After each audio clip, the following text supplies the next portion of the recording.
Hello दोस्तों, आपने कई बार ट्रेन की यात्रा की होगी, आप ट्रेन में सफ़र किए होंगे। लेकिन आज हम आपको एक ऐसी यात्रा पे लेकर जाएंगे जिसमें आपको फील होगा कि आप जैसे ट्रेन के इंजन में बैठकर इंजन यानी कि रेलगाड़ी चला रहे हैं। तो चलिए अपनी यात्रा को शुरू करते हैं, देखते हैं।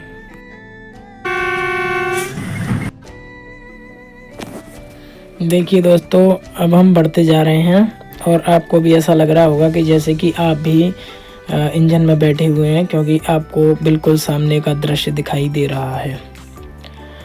अब जब भी कोई भी लोको पायलट यानी कि जो इन ट्रेन के ड्राइवर होते हैं, एएलपी और एलपी, उनका विशेषकर ध्यान रहता है ट्रैक के साथ साथ में इन खम्भों को भी देखते जाते हैं, क्योंकि कुछ खम्भों पर अनेक प्रकार के साइन बोर्ड लगे रहते हैं और उनके आधार पर वो अपना निर्णय लेते हैं। जिस तरह से सिग्नल आ रहा है, सिग्नल को देखना होता है, क्योंकि मेन काम सिग्नल का ही समझिए आप। जब तक हमारे पास सिग्नल नहीं होगा तो हम गाड़ी को आगे नहीं बढ़ा सकते। सिग्नल देखना बहुत ज़्यादा ज़रूरी है। और बढ़ते हैं आगे बढ़ते हुए दृश्य देखते हैं, आपको दृश्य दिखाते हैं। अभी थोड़ा सा धीमे धीमे चल रही है, उसके बाद स्पीड बढ़ाएंगे। अगर बगल वाले ट्रैक पर यानी कि दूसरे ट्रैक पर भी कोई रेलगाड़ी आती है तो उसके साथ में सिग्नल को एक्सचेंज करना होता है। ये भी लोको पायलट की ड्यूटी है। ट्रेन के ड्राइवर्स को बगल वाले ट्रैक को भी देखना होता है कि सामने से आ रही दूसरी गाड़ी को एक ग्रीन सिग्नल दिया जाए कि हाँ, पीछे का सब ठीक है।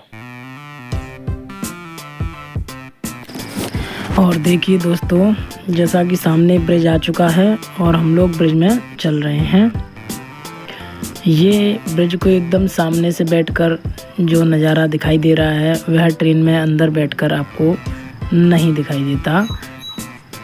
इस नज़ारे का आप बखूबी लुत्फ़ उठा सकते हैं।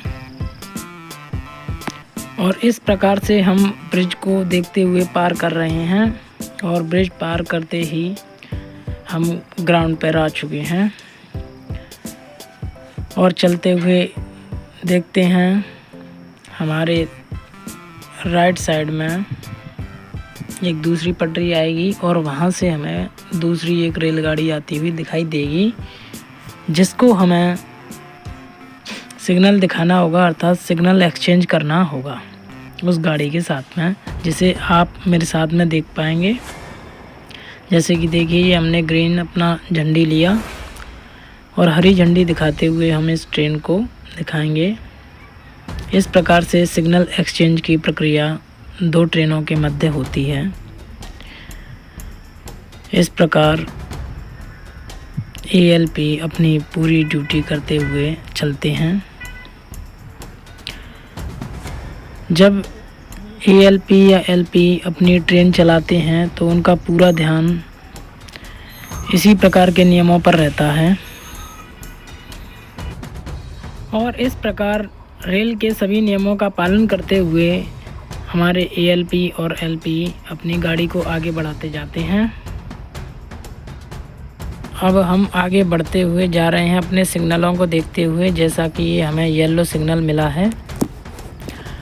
हमेशा एएलपी एलपी को सिग्नलों को देखना होता है और सिग्नल के अनुसार अपनी स्पीड बढ़ाते हैं, क्योंकि अगर ग्रीन सिग्नल पर चल रहे हैं और ग्रीन के बाद कौन सा सिग्नल है ये नहीं देख पाएंगे तो गाड़ी की स्पीड को मेंटेन नहीं कर पाएंगे। ऐसा नहीं है कि अपनी मनमर्जी के मुताबिक कितनी ही स्पीड पर हम गाड़ी को ले जा सकते हैं। ये एएलपी और एलपी के लिए बहुत ही जिम्मेदारी की बात होती है, क्योंकि उन्हें प्रत्येक सिग्नल को देखना होता है। जब तक ग्रीन सिग्नल है तब तक आप अपनी स्पीड को मेंटेन रख सकते हैं, लेकिन येलो या डबल येलो आ जाए तो बहुत ही सावधानी की ज़रूरत पड़ती है, क्योंकि डबल येलो के बाद रेड सिग्नल आएगा जिसे बिल्कुल भी तोड़ा नहीं जा सकता। और सिग्नल तोड़ना तो एक अपराध की श्रेणी में आता है। किसी की नौकरी भी जा सकती है इसमें। अगर कोई रेल कर्मचारी सिग्नल तोड़ता है तो उसकी नौकरी जा सकती है। इसीलिए सिग्नलों का बहुत ही बारीकी से ध्यान रखा जाता है। ओके दोस्तों, आज के लिए इतना ही। मिलते हैं नेक्स्ट वीडियो में।